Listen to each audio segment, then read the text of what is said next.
И второто подготвително рочиште за тврдина 2 во најголем дел помина во процедурални забелешки и правна дискусија меѓу специјалното јавно обвинителство и одбраната за тоа дали може на судењето да се употребуваат како докази класифицираните информации што ги предлага СЈ.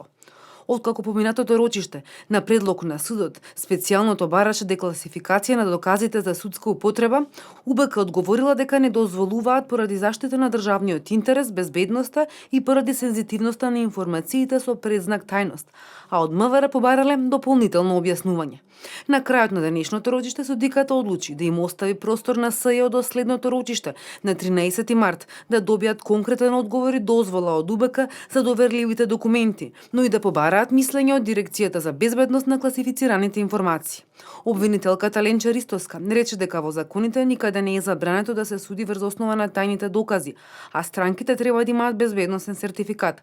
Потенцираше дека има такви примери во судовите и се повика на законска одредба според која информациите нема да се сметаат за класифицирани ако со неа се прикрива кривично дело или злоупотреба на функција.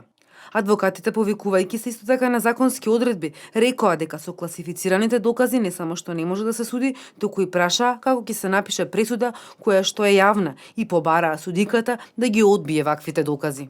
Кога е во прашање специјалното јавно обвинителство на изненадувањата од правен аспект им нема крај.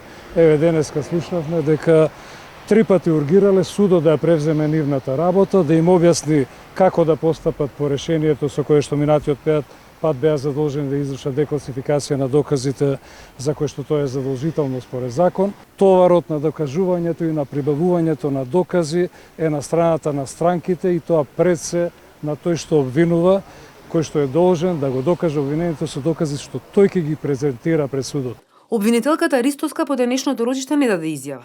На судењето присуствуваа сите 7 обвинети од УБК за уништување на службена документација поврзана со прислушувањето. На медиумите кои имаат дозвола од Врховниот суд не им беше дозволено да направат снимки затоа што обвинетите не сакале да бидат снимани.